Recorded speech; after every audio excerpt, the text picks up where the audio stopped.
بسم اللہ الرحمن الرحیم۔ السلام علیکم ورحمۃ اللہ وبرکاتہ۔ گناہوں سے معافی کی نبوی دعا۔ حضرت جابر بن عبداللہ رضی اللہ تعالیٰ عنہ سے روایت ہے کہ ایک شخص رسول اللہ صلی اللہ علیہ وآلہ وسلم کی خدمت میں حاضر ہوئے اور کہنے لگے، ہائے میرے گناہ، ہائے میرے گناہ۔ انہوں نے 2 یا 3 مرتبہ یہ کہا۔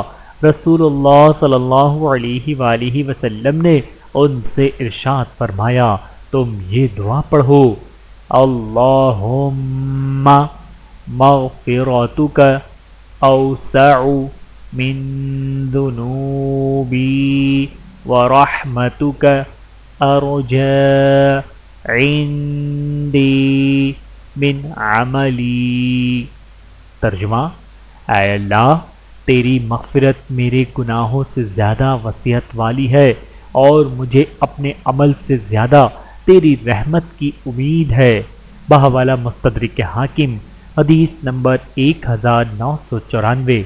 اللہ تعالی ہم سب کو احادیث مبارکہ پر عمل کرنے کی توفیق عطا فرمائے، آمین ثم آمین۔